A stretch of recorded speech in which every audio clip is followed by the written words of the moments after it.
lennytoday updates news.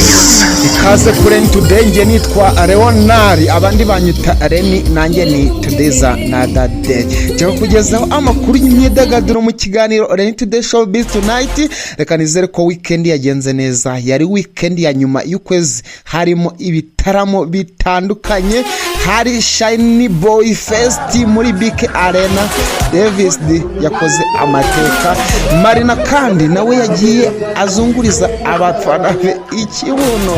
Turi kuwa mbere itariki 2 z'ukwezi kwa 12 iminsi 29 gusa ibura ngo twinjire mu mwaka mushyashya, umwaka wa 2024 tugiye kushiraho akadomo. Reka nizere ko umumeze neza, mukomeje kuryoherwa n'iyisi y'iterambere. Mbafitiye amakuru menshi. Of course turaza guhera ku byaranze igitaramo cya Devis, aho yarashi gikiwe n'abahanzi benshi bagiye batandukanye kandi cyagenze neza. Turaza kuvuga ku Souti yaje guterwa kuri mikoro ye igihe yaririmbiraga abafana be. Itsinda rya Souti Soul mu gitaramo cyiswe Soul Fest Kigali Party nabyo naho byari umuriro, ariko kandi uwo bita Bieneme ntabwo yaje kugaragaramo kuko yarari mu kindi muri Tanzania. Umuhanzi ukomeye Zeo Trap yatangaje ko intambara yari hagati ye na Kevin yashizweho akadomo, kandi yaje kuvuga impamvu ibyihishe inyuma. Skovi yawe ati mubamara kwamamara mukishyira hejuru muri tonde. Yes, of course. Hamwe n'andi makuru ndaje tuyarambure mu kanya. Ni wibagirwe gukora subscribe kuri channel kuko ibintu n'uburyohe mu minsi iri imbere, ibintu biraje biryohe kurushaho. Kandi turi kumwe muri iki kiganiro na Motive Point Tontine, itsinda ry'urubyiruko rwiyemeje gusezerera ubukene rubinyujije mu kwizigamira no kugurizwa. Aho waba uherereye hose wabagana unyuze kuri 0789292366 ukabasha kwinjira mu isi y'iterambere kuva ku bihumbi 2 gusa. Waba rwiyemeza mirimo nawe watanga igitekerezo gikumvikana, nawe wakora umushinga utandukanye. Lennytoday updates news. Ikaze ku buryo burambuye mu kiganiro lennytoday showbiz tonight. Tugiye kukugezaho amakuru menshi agiye atandukanye avugwa muri showbiz nyarwanda, showbiz muri East Africa, showbiz hanze ya Africa, showbiz kwisi hose. Ariko kandi reka duhere ku gitaramo cya Devis, igitaramo cyiswe Shineboy Fest. Ni Devis umwe mu bahanzi bakomeye mu Rwanda wakoze igitaramo cya mbere gikomeye mu muziki. Ni igitaramo cye bwite, gishimirwa n'abahanzi benshi bagiye batandukanye. Abahanzi bamufashije ku rubyiniro, abahanzi bagera ku 10 bose bayobowe na Nsabi wo muri Afrika y'Epfo ndetse na Dramati wo mu Burundi. Igitaramo cyiswe rero Shineboy Fest cyayobowe n'umunyamakuru wa RBA Luckman Nzeyimana, winjiye ku rubyiniro ku isaha y'3:10 z'ijoro. Yatangiye avuga ku myaka 10 Devis amaze akora umuziki, agaragaza ko kandi yahanyaje kandi akagera ku ntsinzi. Luckman Nzeyimana yunganiraga na DJ Flix umaze kwamamara ku mbuga nkoranyambaga, ndetse ni nawe wari uri kuvanga imiziki ubwo abantu binjiraga. Abakitabiriye rero warabageraga ukumva ko bose abenshi wabonaga ko ari abanyamahanga, wabonaga ko baje kwirebera uburyo igitaramo mu Rwanda cya Devis kimeze. By'umwihariko umuhanzi Nsabi wari ukirimo, benshi biganjemo abiga muri kaminuza mu Rwanda baturutse mu bihugu bigiye bitandukanye nka Liberia n'ahandi. Abazi Devis rero bakunze kumufata nk'umuhanzi w'umunyamafiyeri menshi bishingiye ku myambarire ye, uko amashusho y'indirimbo ze aba ameze n'ibindi biranga umuziki we. N'abafana be benshi rero bitabiriye igitaramo cye wabonaga bari bamwambariye baje kumushyigikira. Inkumi zari zakoranyeho mu myambaro migufi, makeup nziza, benshi banitwaje amafirimbe ku buryo bavuzaga abavugusaga akaruru kakahava ni nabo batonze umurongo ubwo igitaramo cya Devis cyatangiraga, batangira kubyina bashimisha abari bitabiriye byuzuye. Devis ubwe yazanye umukobwa uzwi nka Karibu ku rubyiniro abyinira impande ya moto yari ku rubyiniro, abantu baromerwa. Bamwe mu bahanzi bari bitezwe muri iki gitaramo rero hafi ya bose bararirimbye. Umuhanzi Teta Cyuzuzo Riza ukoresha amazina ya Risa uri mu bakizamuka niwe waririmbye abandi, niwe abimburiye abandi. Yaririmbye ibihangano birimo indirimbo aheruka guheraho umwe ubwo yatangiraga umuziki mu mezi ashize. Hari indirimbo yitwa Forever hagana 3:40 Elize yakurikiwe na Diez Dollar. Abamuzi kuri TikTok bashobora kuba bamuzi. Numwe mu bahanzi bakizamuka nawe rero yinjiranye imbaraga ku rubyiniro, ariko kandi ukabona ipantaro yenda kuvamo. yaririmbye indirimbo ye yakunzwe yise What If, reka mbivuge neza, What If yahuriyemo na Pasi Kizitu, benshi bacinya kadiho karahava. Hari kandi hari Rutijo weri we wakurikiyeho afatanyije na Kesha Band, yari yambaye imyambaro y'umukara, yinjira aririmba indirimbo zirimo Cunda, Amariza, Igikobwa na Urara. Yasabwe n'abafana ahita agenda. Ewe Arine Sano nawe yaraha neza, muramuzi, numwe mu bahanzi bahanzwe amaso mu muziki muri iki gihe. Yinjiranye indirimbo yitwa Head, murayizi. Hari tamu sana, arangije asezera abahanzi abakunzi be, nuko nawe aragenda. Ni gutyo byari bimeze hariya muri BK Arena mu gitaramo cyiswe Shineboy Fest. Cyari kirimo abahanzi bagiye batandukanye. Nari Ngabo udakunze kugaragara mu bitaramo yari kuri inshuro rero ntabwo yatanzwe mu gitaramo cya Devis. Yari yaherekejwe na Ishimwe Crema usanzwe ari umuyobozi wa Kina Music, inzu ifasha abahanzi, na Nari Ngabo abarizwamo. Nari Ngabo kandi yinjiye ku rubyiniro aririmba indirimbo Nywe Zori na Moromita, ahita asezera abakunzi be nawe aragenda. Rakirere yahamagaye Devis undi yinjirana n'ababyinnyi benshi bose bambaye imyenda y'umukara. Umuhanzi yazanye ku rubyiniro na The Target Band yamucurangiye na Selecta Maurice wamuvangiraga umuziki. Yahereye kandi ku ndirimbo yise Mikoro ni Farasi, ashimira abakunzi be ati ndabashimira kuko mu myaka 10 mfite abakunzi bangana gutya. Ndishimye, ndaryohewe, ndanezerewe. Nagiye mura n'utuzazane twinshi, ariko mwarahabaye, ndabashimiye. Ubu nibwo igitaramo cyari gitangiye. abatangariza kuri bone na kimwe zero. Hanyuma yabatangije hanyuma yakira uwo bita Platinipi, baririmbana indirimbo bise jeje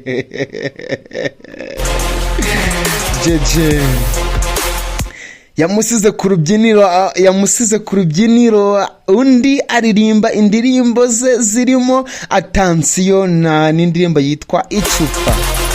Daramati w'i Burundi numwe mu baje gushigikira uyu muhanzi, aririmba indirimbo yitwa You Are Love, Kosho na Shakura. Mu gusoza rero uyu musore yasoreje ku ndirimbo yise Hakuna Mungu Kama Wewe na Modeste Morgan, ashimira Imana kubwo kuba umwaka ugiye kurangira abari bitabiriye igitaramo bagifite ubuzima.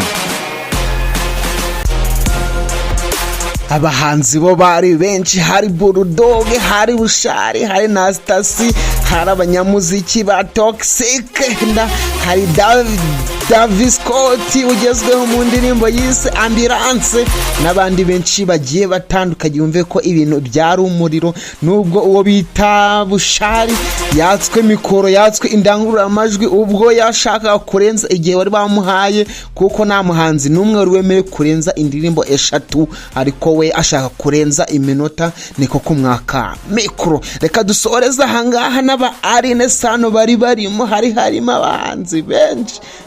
Wumve ngo ibintu byari uburyo. Ni igitaramo cy'amateka cyagaragaye muri weekend turi gusoza. Weekend yarangiye, tukaba twinjiye mu mwaka, tukaba twinjiye mu kwezi gushyashya, ukwezi kwa 12, ukwezi tugiye gusorezamo umwaka 2024, ako twinjira mu mwaka mushyashya wa 2025.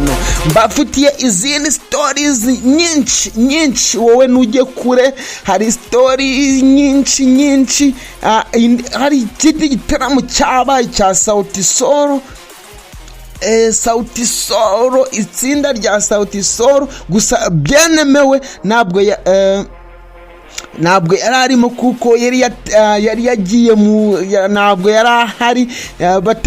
Batatu mu baririmbyi bane rero bari bagize itsinda Souti Solo baririmbiye Kigali mu gitaramo cyiswe Soul Fest Kigali Pre-Party, bahuriyemo n'abahanzi bakomeye mu Rwanda. Ni igitaramo cyabereye muri Kigali Universe kuri uyu wa 30 Ugushyingo 2024, cyatumiyemo abahanzi b'abanyarwanda bamaze kubaka izina rikomeye, harimo Mike Kayihura, Ariel Ways, harimo ndetse n'abandi benshi, harimo Dramati nawe ntabwo yatanzwemo mu Burundi, nuko yagaragaye mu gitaramo cya Devis, ni nako yagaragaye muri iki gitaramo cya Souti Solo. Hakurikiyeho Ariel Ways niwe wabimburiye abandi bahanzi ku rubyiniro saa 3 z'ijoro, aririmba zimwe mu ndirimbo ze zikunzwe zirimo You Should Know, Shayo Demo n'izindi. Hakurikiyeho Mike Kayihura waririmbye indirimbo zitandukanye zirimo Anytime, Jaribu, Sabrina n'izindi. Uyu muhanzi yashimiwe na benshi muri iki gitaramo. Souti Solo yategerejwe na benshi, niyo yakurikiyeho iri tsinda ryaririmbye ridafite byeneme. Gusa ubwo bageraga ku kibuga cy'indege baje muri iki gitaramo, Savara Mudigi yari yavuze ko byeneme araza kutaboneka muri iki gitaramo, bagiye gukora i Kigali bitewe nuko hari izindi gahunda z'igitaramo yari afite muri Tanzania kuri wa 6. Nibwo uyu mugabo rero niyo mpamvu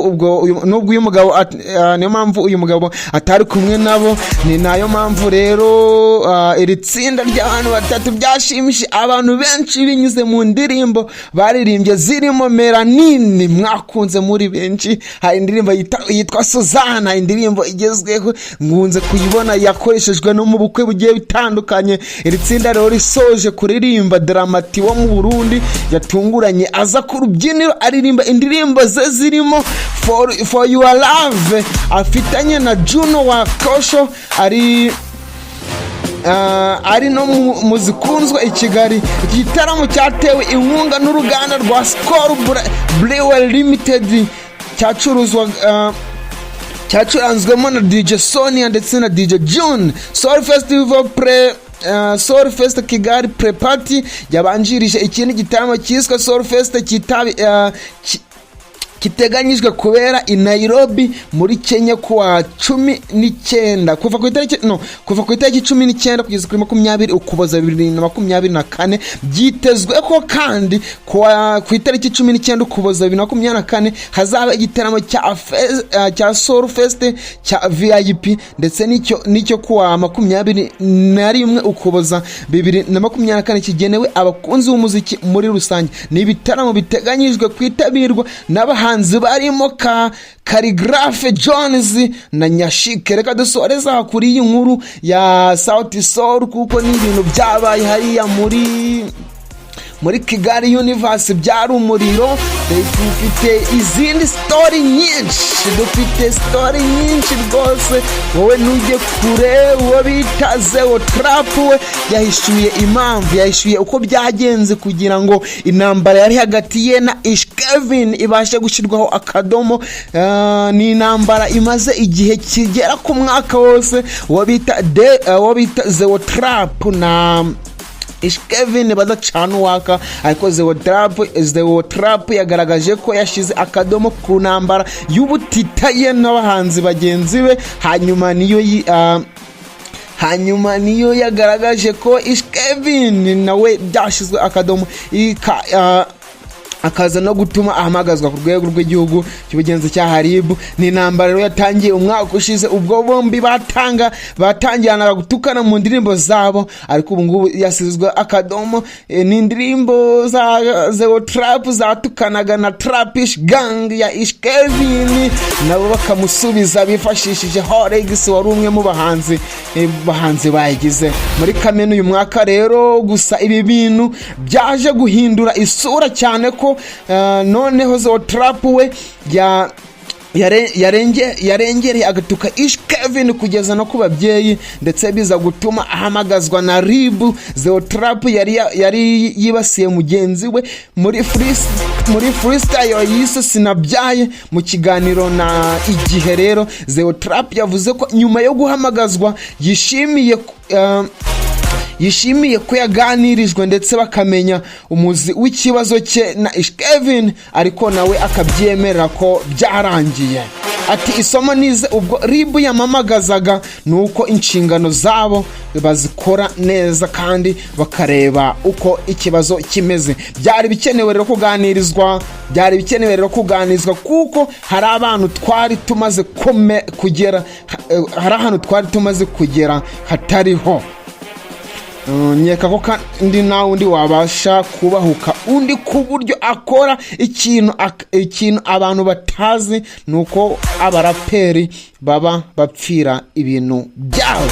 Zeo Trap avuga ko iyi ndirimbo yakoze yibasira Trapish, kuyisiba nacyo byamuhungabanyijeho kuko atarayikeneye, kandi abo yari igenewe yumvise ati nari mbizi ko atari ibintu bizatinda.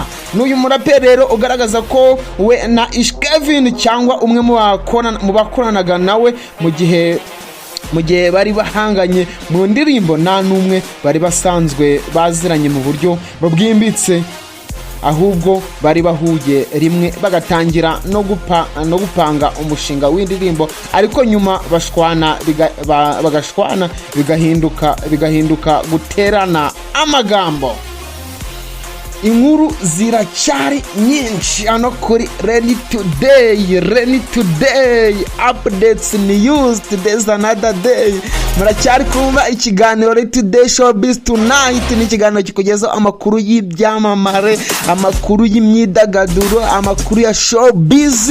Nk'abandi Leonari bakunze kwita Lenny, nanjye nkongera ngo today's another day. Ariko tukaba dufite umurongo ngenderwa uvuga ngo lennytoday updates news. Today is another day. Turacyari mu kiganiro today showbiz tonight. Hari umunyamakuru rero wakoze ubukwe, amafoto meza ni umuhire Rebecca n'umugabo we Masengesho Kadudu bari mu byishimo nyuma yuko ku itariki ya mbere Ukuboza batangiranye ukwezi, ibintu byo bita ukwezi kwa buki 2024. Ukuboza ku itariki ya mbere bakoze ubukwe bakemeranya kubana akaramata imbere y'Imana, ababyeyi n'inshuti. Umuhire n'umugabo we basezeranye imbere y'Imana muri Remera. Umuhango wabanjirije ibirori byo kwakira abashyitsi byabereye muri Jariya hall and garden mu mugoroba w'uwo munsi. Masengesho amenyekanye mu myidagaduro y'u Rwanda mu gihe cya COVID-19 ubwo yari yafunguye chaîne ye ya YouTube yitwa MK1 TV yacishagaho ibitaramo bigiye bitandukanye. Umuhire Rebecca rero watangiriye itangazamakuru ku Isango Star by'umwihariko mu 2018 akora mu biganiro birimo Isango na muzika, Isango Relax Time. yaje kuva ku Isango Star ubu akora kuri Royal FM. Uretse itangazamakuru kandi uyu mukobwa yatangiye kumenyekana muri Miss Rwanda 2018 ubwo yitabiraga irushanwa rya Miss Rwanda nubwo nakamba yabashije kwegukana. Yes, inkuru zo ziracyahari. Reka turebe indi nkuru y'uwitwa Laura tukiri kuba Miss nyine. Reka tuvuge Laura Sar komoka mu Rwanda yabaye Miss yabaye igisonga cya mbere cya Miss African Golden. Ni umukobwa witwa Laura Sara wari uhagarariye u Rwanda mu irushanwa rya Miss Africa Golden International ryaberaga muri Nigeria. Yabaye igisonga cya mbere. Uyu mukobwa rero yambitswe iri kamba kuri iki cyumweru tariki ya mbere Ukuboza 2024 mu mujyi wa Lagos muri Nigeria. Ni mu gihe umunyatanzania Rita Alexi ariwe wabaye Miss Africa Golden International mu gihe igisonga cya kabiri cyabaye Victoria Teniora wo muri Autriche. Umuyobozi wa Rwanda Global Top Model Ndekweporete yabwiye igihe ko kuba uyu mukobwa yegukanye iri kamba mu marushanwa mpuzamahanga ari ikintu gikomeye. Ati kamba yabonye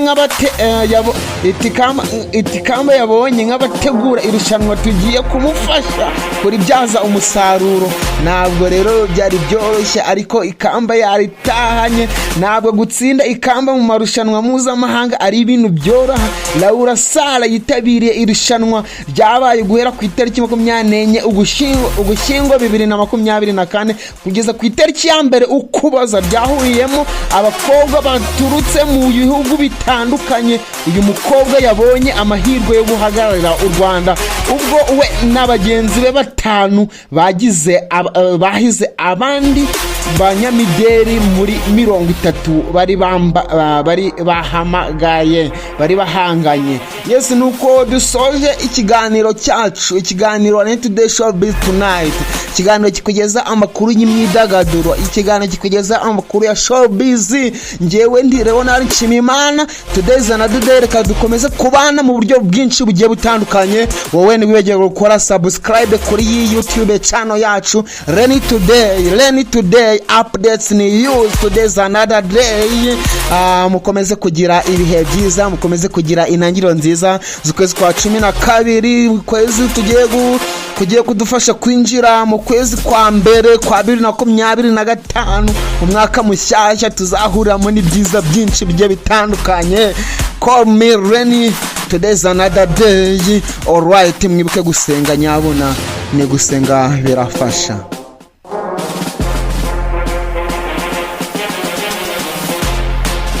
lennytoday updates news.